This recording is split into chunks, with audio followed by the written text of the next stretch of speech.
Assalamualaikum grade 6. How are you all? My name is Rida Khalid and I welcome you back to my English lessons. Students, आज हम बात करने वाले हैं unit number 8 के lesson number 5 के बारे में। हम इस बारे में पहले ही बात कर चुके हैं कि हमने आज रीडिंग का एक पोर्शन पढ़ना है। हम इसमें पढ़ने जा रहे हैं एक न्यूज़पेपर आर्टिकल। तो जल्दी से अपनी ओपीए बुक्स निकाल लीजिए ताकि आज के लेसन को हम स्टार्ट कर सकें।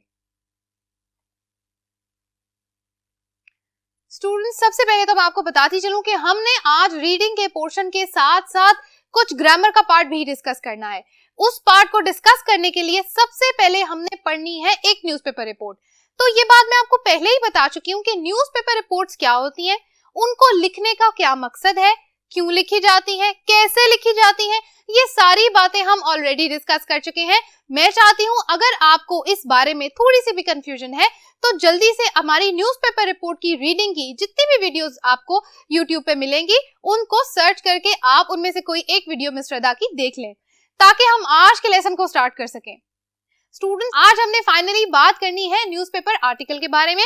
सो न्यूज़पेपर आर्टिकल हमने पढ़ना है जिसका टाइटल यहाँ लिखा है रीडिंग अ टेक्निकल अकाउंट। तो न्यूज़पेपर आर्टिकल को क्या कहा जा रहा है? टेक्निकल अकाउंट, यानी बड़ी टेक्निकल सी बातें लिखी गई हैं इस पूरे टेक्स्ट के अंदर। अच्छा, पेज नंबर 187 और 188 के ऊपर आपकी ये सारी की सारी टेक्स्ट दिया गया है। आपने ये सारी रीडिंग का पोर्शन इन 2 पेजेस पे से पढ़ना है और इन्हीं पेजेस के अंदर हमारे आज के क्वेश्चंस भी दिए गए हैं। ठीक है, आपने जो ये आर्टिकल पढ़ना है इसका टाइटल है पाकिस्तान न्यू मून, यानी कि पाकिस्तान में कितने मून्स हैं, कौन बताएगा? हाँ जी, आपको तो एक ही मून नजर आता है, लेकिन बच्चों हम जो सैटेलाइट्स भेजते हैं, टेक्नोलॉजी की बात कर रहे हैं ना हम, तो सैटेलाइट्स जो हम आसमान में या स्पेस में भेजते हैं उनको भी हम मून कह देते हैं। क्यों? क्योंकि उनके अंदर जो फीचर्स हैं, जो क्वालिटीज हैं, वो किसके जैसी हैं? मून जैसी हैं। सबसे बड़ा फीचर और सबसे बड़ी क्वालिटी है कि वो अर्थ को रिवॉल्व करती हैं। सारी सैटेलाइट्स क्या हैं? स्पेस में तो चली जाती हैं लेकिन वो अर्थ को रिवॉल्व करती रहती हैं जैसे मून रिवॉल्व करता है। इसीलिए उसको रेप्लिका कहा गया है, रेप्लिकेट करके कहा गया है कि जो सैटेलाइट्स हैं ये भी मून है। तो इस न्यूज़पेपर आर्टिकल को टाइटल जो दिया गया है वो है पाकिस्तान न्यू मून। अब मैं चाहती हूँ कि आप जल्दी से इस वीडियो को पॉज करें, उस न्यूज़पेपर आर्टिकल को जल्दी से पढ़ लें क्योंकि बहुत छोटी सा आर्टिकल है। उसको पढ़ के जल्दी से मेरे पास वापस आए ताकि हम मिलके रीडिंग फॉर अंडरस्टैंडिंग के क्वेश्चन के आंसर्स लिख सकें। बच्चों, अब हम बात करने वाले हैं रीडिंग फॉर अंडरस्टैंडिंग के क्वेश्चन आंसर्स की। हमें पता है कि हमने रीडिंग के बाद इन क्वेश्चन के आंसर्स देने हैं। मैंने यहाँ बोर्ड पे आंसर्स के हिंट्स लिख दिए हैं। मैं आपको आंसर्स डिक्टेट करूंगी, आंसर्स बोल के बताऊंगी। मीनवाइल साथ साथ आप उसको लिखेंगे अपनी नोटबुक के अंदर। सो आप तैयार हैं इसके लिए? जल्दी से अपनी नोटबुक्स निकाल लें ताकि हम इस काम को स्टार्ट कर सकें। क्वेश्चन नंबर 1 है, how did their time at university help engineers who build the Badr satellite? अब जिस सैटेलाइट के बारे में हमने अभी पढ़ा है बदर 1, बदर द फर्स्ट बी इसको कहते हैं, उसको बनाने के लिए कैसे उनकी हेल्प की गई थी इंजीनियर्स की, तो इस बारे में आपकी बुक में एक बात लिखी हुई है कि Pakistan amateur radio society 1986, in 1986 this society, जिसको अगर हम PARS का नाम दे दें, पार्स, तो ये जो सोसाइटी है इसने हेल्प की थी इन इंजीनियर्स की to build and to manufacture the satellite named Badr 1 और बदर द फर्स्ट। ठीक है, ये आप क्वेश्चन नंबर 1 का आंसर इस तरह लिखेंगे। Okay, question number 2, in what way was the Badr satellite a first? हमने बदर सैटेलाइट को फर्स्ट क्यों कहा है? हाँ जी, क्योंकि it was the very first satellite which was made by Muslims and it was sent to space। यानी ये क्या थी? It was first ever, अगर हम इसको इस तरह लिखें, first ever satellite to be made by Muslims and sent into space। तो जो ये रीजन है हमें ये बता रहा है कि एक तो ये पहली ही सैटेलाइट थी, दुनिया की पहली सैटेलाइट, और बनाई किसने थी? मुस्लिम्स ने। तो इसीलिए इसको कहा जाता है कि it was first ever satellite to be made by Muslims and sent to space. Alright, question number 2 का आंसर भी हमने लिख लिया। सबने लिख लिया है? ओके, अब हम क्वेश्चन नंबर 3 का आंसर लिखेंगे। क्वेश्चन नंबर 3 है, व्हाई वाज बदर the first an appropriate name for the satellite of first? Satellite के ऊपर इस सैटेलाइट को बदर द फर्स्ट क्यों कहा गया था? हमने बदर इसका नाम क्यों रखा था? Because it replicated the original moon, यानी जो असल मून था उसने इसको क्या किया था, रेप्लिकेट किया था, इसीलिए इसका नाम हमने क्या कर दिया था, बदर द फर्स्ट रखा था। और हम यहाँ पर लिख देते हैं बदर is an Arabic word that means new moon. Okay, हाँ जी, ये बात भी हम इसमें ऐड कर देते हैं ताकि हमारा क्वेश्चन नंबर 3 का आंसर भी पूरा हो जाए। क्वेश्चन नंबर 4, व्हाट डिड बदर the first satellite look like, वो जो सैटेलाइट थी वो कैसी दिखती थी, क्या वो गोल थी चांद की तरह, नहीं, कैसी लिखती थी, it was 20 inches in diameter, तो उसका जो टोटल डायामीटर था वो कितना था, 20 inches. Okay, a polyhedron with 26 surfaces, और क्या था जी, 26 सरफेसेस यानी 26 तहें थी उसकी। ठीक है, तो ये हमने बता दिया कि बदर द फर्स्ट सैटेलाइट दिखने में कैसी थी। इसके बारे में मजीद इंफॉर्मेशन आपको कहाँ मिलेगी, उस टेक्स्ट के अंदर जहां पर ये बात लिखी हुई है that it was 20 inches in diameter, उस पूरे सेंटेंस को आप पढ़ेंगे तो आपको मजीद आंसर की डिटेल्स वहां से मिल जाएंगी। Okay, question number 5, what did it do after it was launch, जब इसको आसमान में स्पेस में भेजा गया था तो इसने क्या किया था, it circled the globe for 96 minutes, हम लिखते हैं it circled the globe for 96 minutes and crossing earth every 15 minutes across Pakistan, हमारी अर्थ को, पाकिस्तान को इसने कितनी दफा कवर किया था, 15 दफा, 96 मिनट्स में क्या किया है, अपना एक चक्कर पूरा किया है, तो इट मींस कि ये कितनी तेज होगी स्पीड में, इसकी ट्रैवलिंग स्पीड कितनी ज्यादा होगी। ठीक है ना।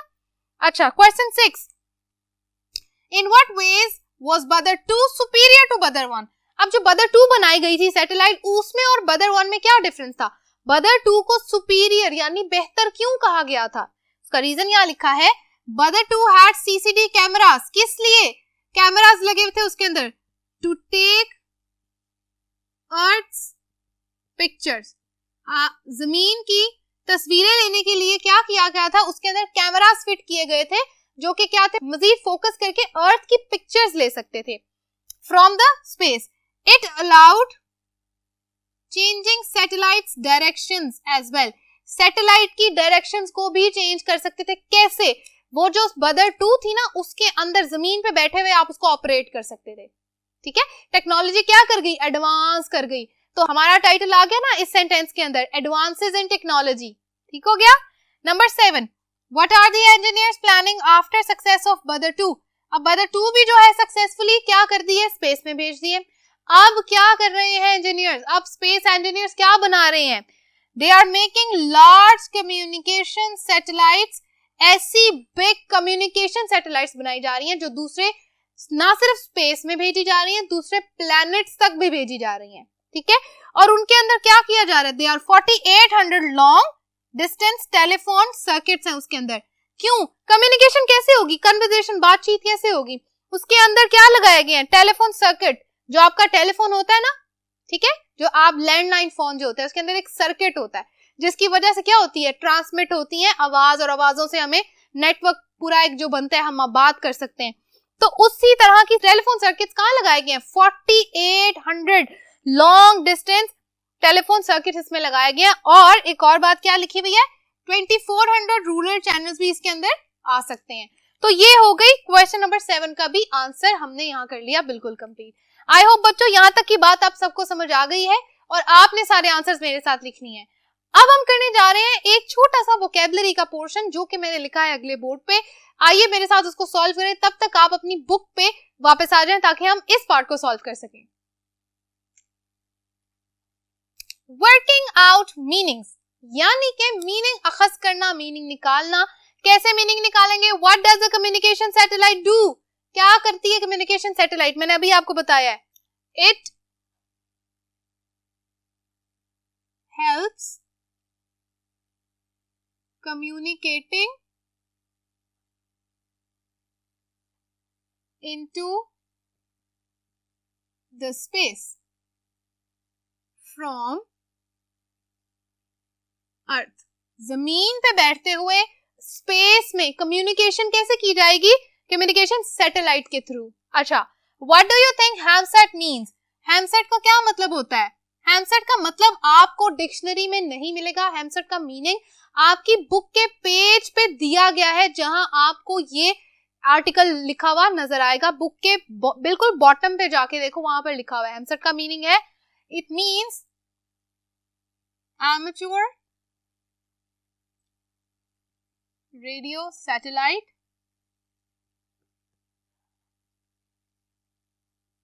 ये जो रेडियो सैटेलाइट सिस्टम है इसको कहते हैं हैमसेट।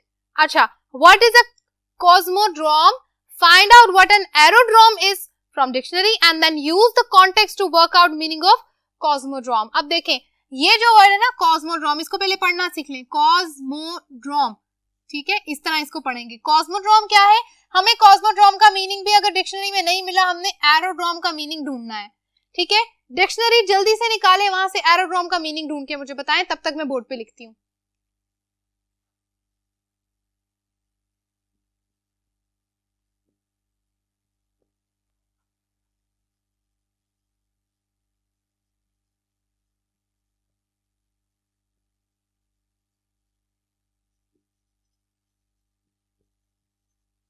मिला किसी को meaning?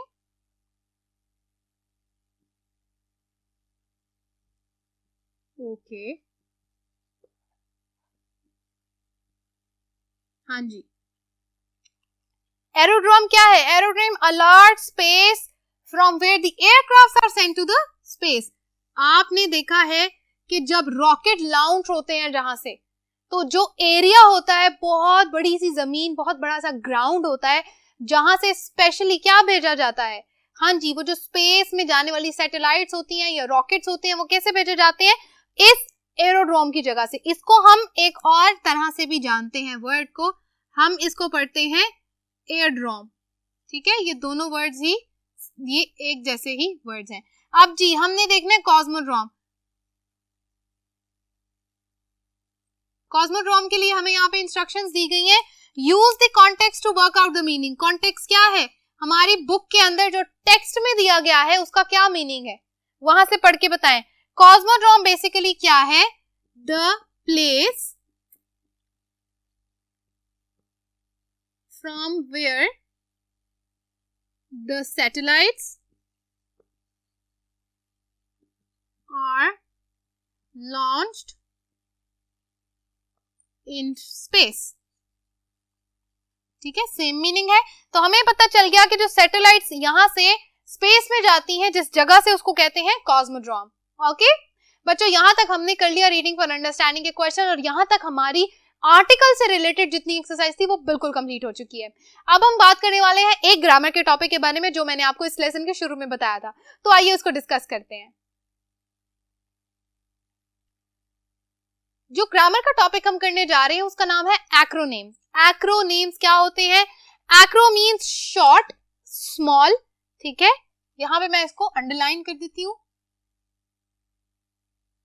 Acro means short.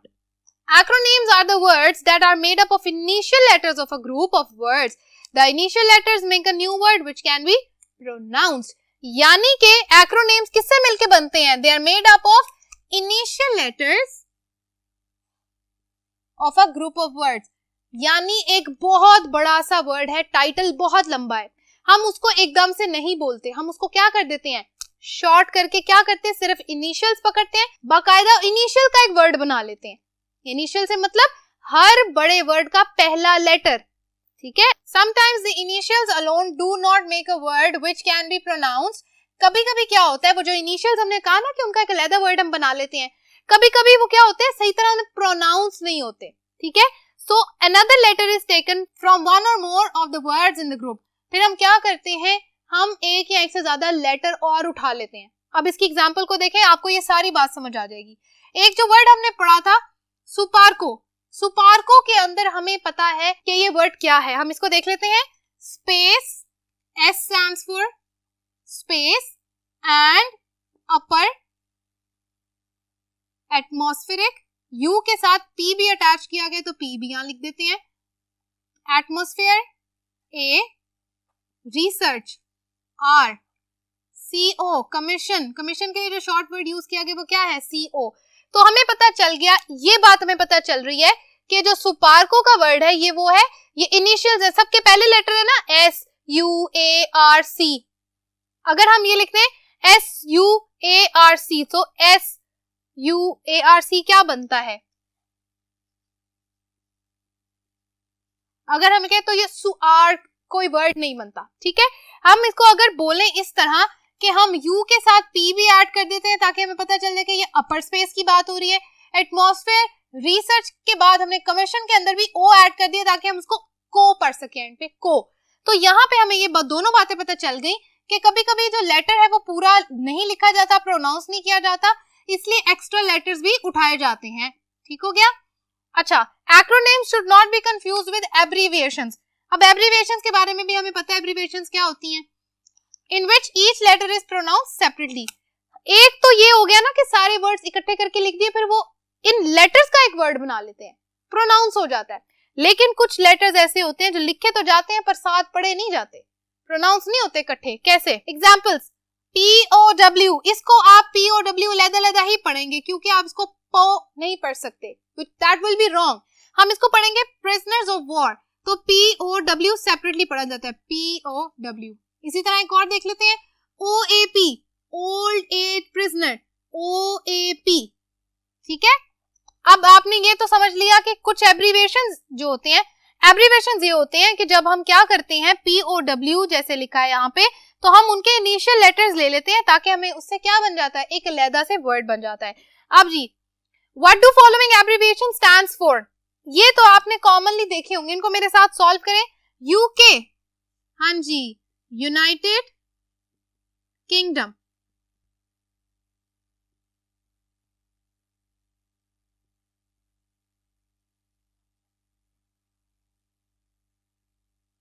WHO, world health organization, शाबाश। अच्छा, UFO, UFOs क्या होती हैं, हमने इसके बारे में कभी पढ़ा है, सुना है या देखा होगा। UFOs कहते हैं unidentified flying object.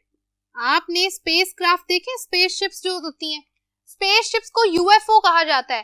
Unidentified flying object, हमें नहीं पता कहां से आए, आइडेंटिफाई नहीं कर पा रहे, अनआइडेंटिफाइबल है, कहीं से भी आ गए। तो ऐसी स्पेस क्राफ्ट जो हमें नहीं पता कहां से आई है उसको हम कहते हैं UFO। आपने मूवीज में या कार्टून्स में भी अक्सर देखा होगा कि UFOs आ जाती हैं, ठीक है ना। तो जो स्पेस से आने वाली कोई भी चीज है जिसके बारे में हमें नहीं पता उसको हम कहते हैं UFO, ठीक है। यहाँ तक की बात बच्चों, आई होप आपको एक्रोनिम्स और एब्रीविएशन में डिफरेंस आज पता चल गया होगा, क्योंकि आज हमने बड़ी डिटेल में डिस्कस कर लिया एब्रीविएशंस और एक्रोनिम्स क्या होते हैं। यहाँ तक स्टूडेंट्स हमारा होता है ये लेसन भी बिल्कुल खत्म। इसके बाद हम मिलेंगे लेसन नंबर 6 में, तब तक के लिए अपना काम करते रहिए, अपना बहुत ख्याल रखिएगा, अल्लाह हाफिज।